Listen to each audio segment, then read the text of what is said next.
Bonjour à tous, donc on se retrouve pour la seconde partie, à savoir mettre en place un environnement virtuel pour le lancement de nos scripts. Alors il y a quelques étapes à faire, notamment le fait de mettre à jour votre serveur, le fait de définir un password à l'utilisateur root car on va l'utiliser pour définir les permissions sur les dossiers, sinon derrière vous ne pouvez pas copier-coller, le fait d'installer le CLI d'Amazon pour effectuer des opérations distantes, c'est par ce vecteur-là qu'on va pouvoir interroger par exemple le nom de base de données, créer un utilisateur, par exemple supprimer un serveur EC2. Et à la suite de ça, la création de l'environnement virtuel qui comporte un nom, qui comporte des dépendances, notamment Boto3, qui est une librairie qui permet de faire des opérations sur Amazon, Request qui permet de faire des opérations au niveau du réseau, et après DocX, Tabulet qui permet de générer des rapports et de structurer la recherche, le résultat sous forme de tableau. Alors pour cela, il faudra ouvrir un shell, il faudra vous mettre en mode route, il faudra créer un environnement que vous appelez Secure Architected. Ensuite, il faudra se déplacer dans l'environnement. Il faudra créer ensuite trois dossiers, EC2, S3, RDS. On fait un ls et directement on définit un password pour l'utilisateur root. Après avoir fait ça, on va prendre une petite procédure qui va nous permettre directement d'installer le CLI d'Amazon. La première ligne consiste au téléchargement, à dézipper et à exécuter le script qui permet d'installer la solution. Hop, donc on le récupère, on revient sur le serveur, peu importe là où vous vous trouvez, et vous exécutez le script. En attendant, on va ouvrir un répertoire, ou après, on le fera plutôt après. Plutôt, on va créer une clé d'accès. Alors ce que je vais vous montrer, c'est à ne jamais faire. C'est à faire en gros quand vous avez des opérations comme nous, c'est-à-dire à peu près 130. Du coup, ben, pour activer une clé, il faut aller dans mes autorisations de sécurité. Ensuite, clé d'accès, vous faites une clé, vous récupérez la première valeur, vous faites un AWS configure et vous ajoutez la première valeur. La deuxième valeur, que vous pouvez voir une seule fois, c'est-à-dire qu'après avoir validé, vous pourrez voir la clé d'accès, mais plus la secret clé.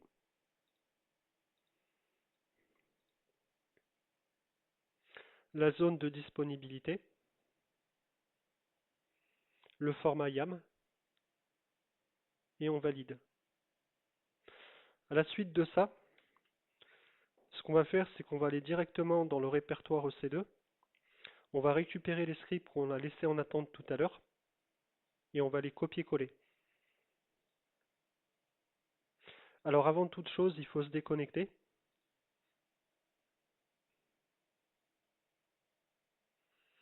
On va renseigner le nom root, le mot de passe de l'utilisateur root. On va ouvrir un répertoire. On va aller directement dans le répertoire Home Yacine. On va faire un clic droit, propriété, permission, et on va mettre en lecture-écriture. Si on ne fait pas ça, on ne peut pas copier-coller tous les scripts. Ensuite, on va dans le répertoire EC2 et on ajoute ce qu'on a laissé en attente. Ensuite, on va naviguer directement dans le répertoire qui contient les scripts pour faire un test. Donc vous pouvez prendre un deuxième terminal, vous mettez le lien où se trouvent les scripts, vous faites un ls, vous faites un chmod et on va exécuter le premier script idsv2. Alors, il est possible que vous ayez quelques erreurs. Ça au niveau de la compatibilité. J'ai fait mes scripts sur un autre environnement. Du coup, si jamais c'était le cas, je vous montrerai l'opération qu'il faut faire. Donc là, en l'occurrence, on a le problème. Il faut juste faire une conversion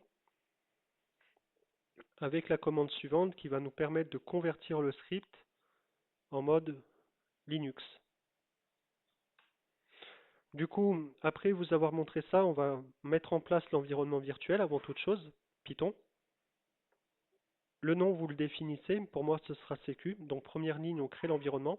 Deuxième ligne, on active l'environnement.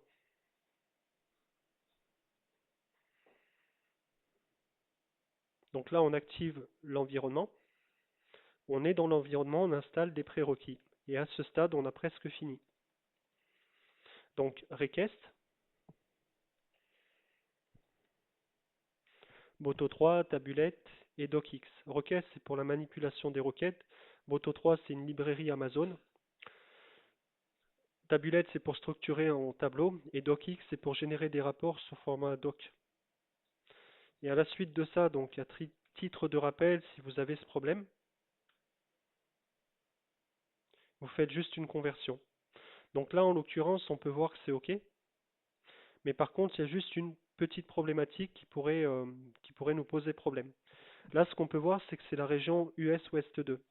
Donc il y a une manipulation à faire sur le script et il faut changer la zone. Donc en l'occurrence, ce n'est pas une erreur, il affiche bien la valeur, mais ici, du coup, il faut se mettre plutôt en East 1, là où se trouve ma ressource. J'enregistre et je relance le script. Donc là, ce qu'on peut voir directement, c'est qu'il est bien sur la région US East 1.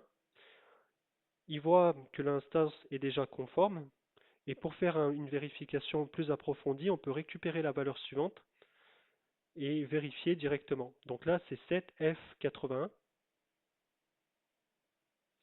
Ici, c'est 7F81.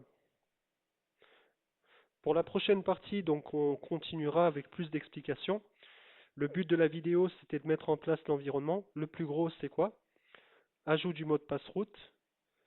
Ensuite, création de l'environnement. Et après, test.